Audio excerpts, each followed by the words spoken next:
Hello, everyone. Welcome to Sex Talk with Sharonda. My name is Sharonda Parker, and I am your host. And it is a wet Friday here in Louisiana, but the work still got to get done.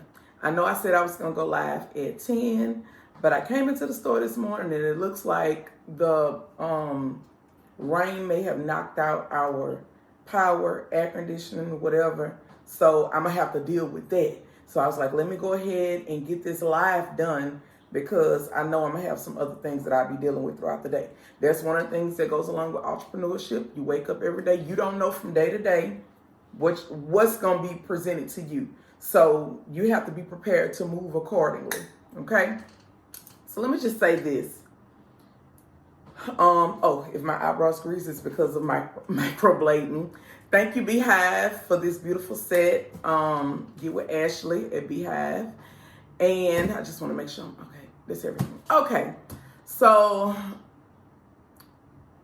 I was up and I was in prayer yesterday and today. And I'm going to just say this because sometimes, a lot of times people don't understand when you pray and you say, Lord, use me as a vessel. I'm not saying sometimes we don't know what we're asking for, but I'm going to say this. Sometimes I don't think that we are aware of how weary we could get being a vessel. Because a lot of times when you a vessel, you start to take on, and not intentionally, but you take on issues here, there, the other. So when you're reading in the inbox, when you're reading, yes, you read a lot of success, but at the same time, you get a lot of things that's heartbreaking as well. But I know I said, okay, we're talking about April showers. And the Lord was like, but I need you to talk about this. Because you got a lot of people who follow you that are hurting. And when you ask to be used as a vessel, the best thing you could do is be transparent. Because see, if people feel like you fake in any type of way, you lose all credibility. So I say, Lord, I'm willing to put me out there. I'm willing to talk about my sex life. Because in the beginning, all I talked about was my sex life. I never talked about my marriage or my relationship.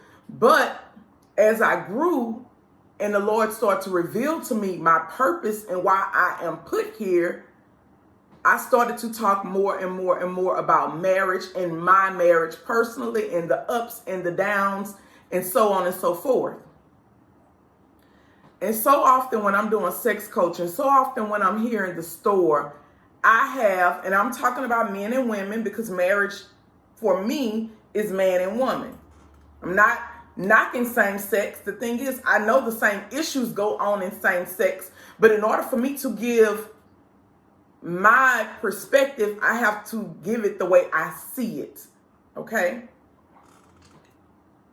A lot of times I get one person that comes in and they have this idea of how they want their spouse to behave. They have this idea of, she should be doing this, she should be doing that, she should. But she not. And then I have to ask the question, sir, what happened? How did it get to this point?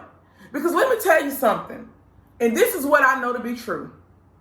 When we go to the altar, everybody goes to the altar with the best intentions. Everybody goes to the altar with this picture of perfection, this white picket fence, this house on the hill, the children, the dog, and all of the glitz and glam that goes along with marriage. This is how we go in and viewing it, feeling like this is going to be our marriage.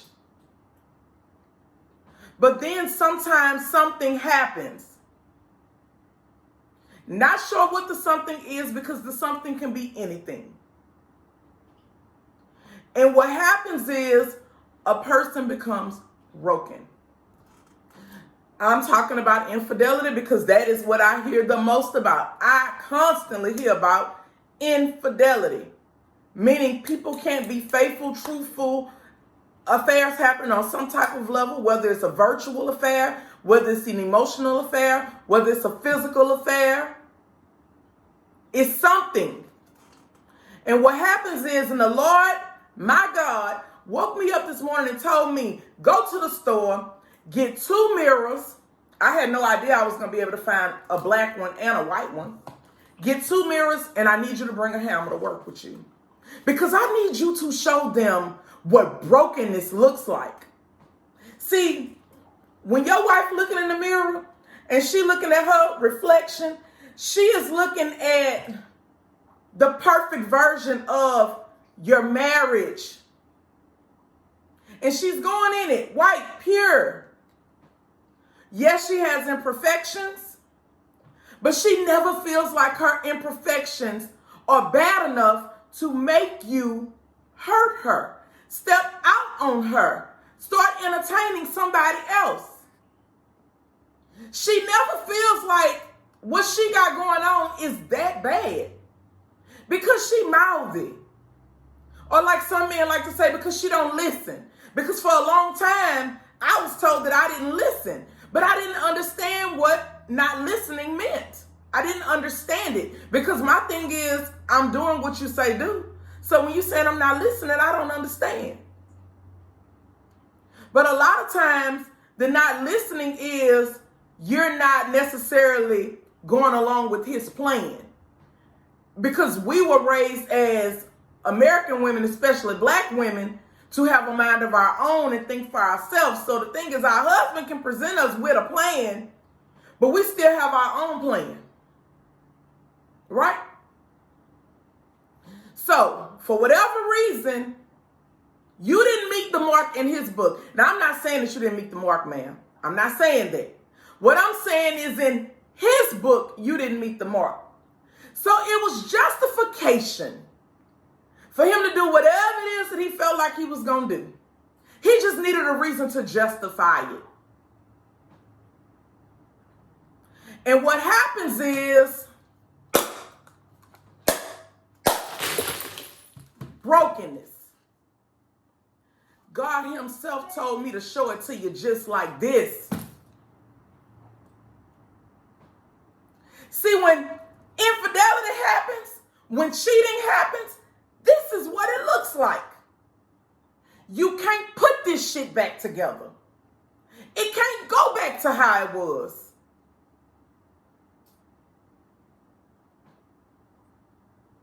And what happens is the person has to make a decision if they gonna stay in the marriage or if they gonna leave the marriage, right? And what happens is, believe it or not, most women choose to stay and fight. I don't knock a woman for her reasoning. I don't. Again, I'm not saying that all men cheat. I'm not saying that only men cheat. But majority of my following is women. I'm not saying that they don't, because I'm about to break it down to you, because I have 2 different testimonies, 2 different ones. But I had to show you what brokenness looks like. Because the thing is, now that she's broken, and this what you left with, you want this though. Because see, you don't understand that this is what you done created in your life. This is what you done created in your marriage. But you want it to look like this. You don't want to have to deal with what the fuck you created. Now, thank God, he is a restorer. Thank God, he is able. See, I was supposed to be talking about April showers. I was supposed to be talking about April showers, hand to God. Because I have this stuff planned out ahead of time. But God himself was like, not today. Not today. Because you have too many people that are broken. And you need to do this video because you need to save some people. Meaning the people who ain't experienced the brokenness yet. Because if they understood what the brokenness does, then maybe they will think twice about their actions. See, when you're dealing with this level of brokenness, a lot of times what you don't understand is this your marriage. This it. This what you gonna deal with until the duration of your marriage ends, whether it's through death do you part or whether it's through divorce. This is the lens that you're gonna be looking at it through. Unless you decide to go get help, unless you decide to deal with the issues, unless you decide to get deep in prayer to really make a change in your life. But this happened. I'm going to say that this happened in year 1 of marriage. Y'all decided we're going to work through our problems. We're going to work through it. Right? Because a lot of people do choose to work through it. But then you have other things that go on. Things that trigger. Go back and watch my video about triggers. Things that trigger. Whether it's directly triggering or indirectly triggering. They're triggers. And what happens is all of this trauma, it starts to resurface. It resurfaces. And people say, I don't know where this is coming from. I ain't cheating. I ain't doing this. I ain't doing that. She on that bullshit. She da-da-da-da-da-da. But you don't understand. Certain things trigger the trauma. If y'all watching the movie, the show on Amazon, Them, it's about nothing but trauma. And how people deal with trauma. And how that shit eat at them. But I didn't come here to upset nobody. I didn't come here to have y'all upset crying and all of that when you watching this video, because a lot of people experience that when they watch my videos. A lot of people experience that. I came to give you hope so that you could understand, if you are honest with each other and you're transparent with each other and you deal with the issues at hand, you can be restored. Okay? But the reason I wanted to talk about this was because you don't understand why certain things are triggers for one person and not triggers for another. There was this letter that was posted in the group, and I saw one woman and she just could not understand why was she so triggered? She could not wrap her mind around triggers and hard limits, because we all have hard limits, okay? But I'm going to read this. Here's the situation. My husband and I have been married for 3 years and been together for almost 8 years. We got married in 2018, but in 2017, I saw pictures of hot women. That's because that's what he's browsing on Google in the history tab of his phone. I was so shocked because I never thought that he was that type of man. I was his first girlfriend, and from what I've known from him, he's been the type to always be with one woman. Follow me. I had this perception of him as a faithful, wholesome man. Let me just say this here. Perfection does not exist in people, okay? We have to stop viewing people in this. When we view people as perfect, that's the reason we get disappointed. But I'm not making an excuse. I'm just trying to teach you that all humans have imperfection. Moving forward. He's actually academically intelligent. That is why it never came to my mind that he would be able to do something like that. And so at that time, I confronted him. He made up several excuses and lies to cover it up. But then I slammed the evidence right into his face. He still didn't accept it. When I got home, he texted me. He told me that it was all true. I tried to end the relationship right then and there, but he begged me and he cried for me not to. So days passed and we were okay again. This normally happens. This is typical, meaning that you find a way to get over it, okay? But every now and then I kept asking him if he was still looking. And he kept saying no. I got pregnant. We got married. Okay. I trusted that he was not looking again until I accidentally saw something on his laptop in 2019 after we were married. And this time it was more horrible.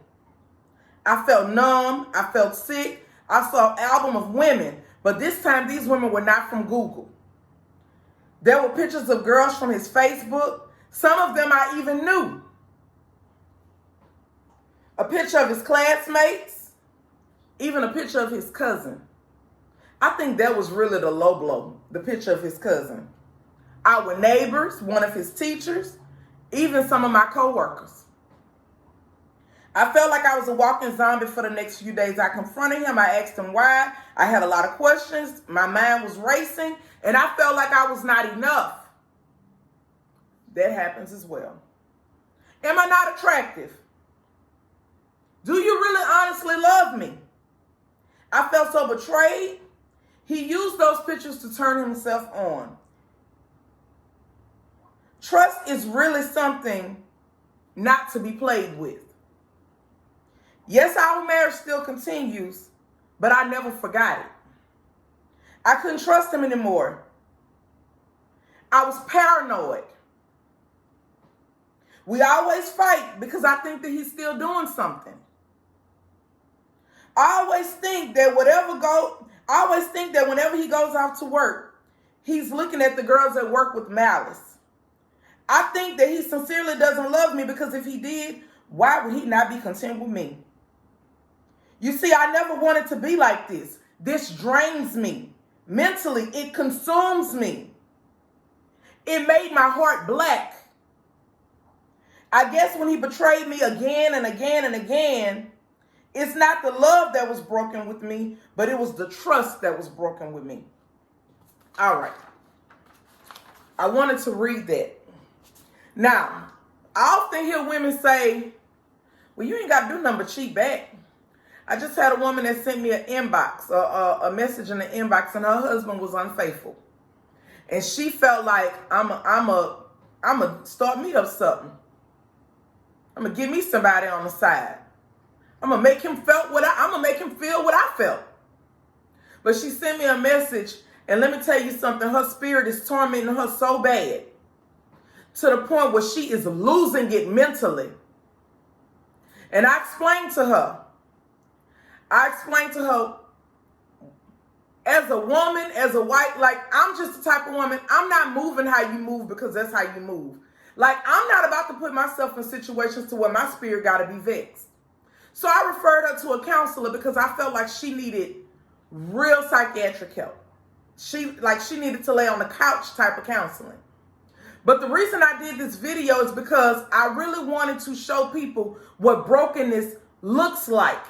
I really wanted to show people that you can't expect to have a happy wife, happy life, and not to expect for anything to go wrong, and you get to constantly complain and nag about why your wife acting the way she acting when this is what you created.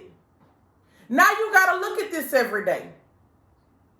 And the only thing that can help you is the Lord thy God restoring. When I said 2021 marriages will be restored, I meant that. God told me that himself. That didn't come from me. That was a word from God. So let me let you know something. Restoration is possible. But both of y'all got to want it. Both of y'all got to work for it. You think me and my husband do date nights weekly for nothing? We understand the type of work that got to go in to keep the connection. You cannot afford to lose the connection. Because when you lose the connection, conversations start going on in other places. All of a sudden, you start liking the pictures. And then all of a sudden, you start commenting on the stories. Because you understand that when you comment on the stories, that goes to the inbox. Now, that was a perfectly good, reasonable explanation for you to be in the inbox because you was commenting on the story. I'm saying all of this because people don't get like this broken because nothing happened. So men, when you come into my store and you griping and complaining about how she won't do this and she won't do that, don't be offended when I ask you what happened. Because something happened. Because as women, we naturally give. We naturally nurture. We naturally go in 100% invested. We be la land in love. Even when it ain't no love there. We planning the perfect life even when you ain't our man. Women live in fantasy all the time. So the thing is, it's natural for us to give. It's natural for us to want the relationship, to want the marriage, to want. Up until you get us to this point. And at that point, they're in a relationship, but guess what? They're just existing in the relationship up until restoration happens. Okay? I thought I was going to need 2 mirrors, but I only needed 1 to get the point across. I want to thank you all for watching this live today. It will be on my YouTube. Please like and share. Thank you all, everyone who has downloaded the April Showers video and who has watched it and gave me feedback. It's greatly appreciated. And I'll be honest with you, I don't really like doing lives like this, but they are necessary. And when God tells me to move, I have to move. And I have to always be obedient. Because when I told him to use me, I didn't get to pick how he used me in this adult industry. I didn't get to pick what parts of my life and relationship that I wanted to talk about and what I didn't want to talk about. When I said that I wanted to deal with married people, I knew then that even I had to be transparent. So I'm a woman that knows that restoration is possible, but I know that both people have to want it, and I know that both people have to work for it. Will every day be sunny? No, it will not be sunny every day. Will you still have hiccups and issues? Yes, you will still have hiccups and issues. Will you be tested? Yes, you will be tested. Do you get to pick the test? No, you don't get to pick the test. Will the weaker person be tested? Yes, the weaker person will be tested. That's why it's important that somebody be prayed up. You all be blessed. You all enjoy your Friday. Like, share, follow, subscribe. If this video blessed you, my Cash App is on the bottom of the video. $PPG store. You all be blessed.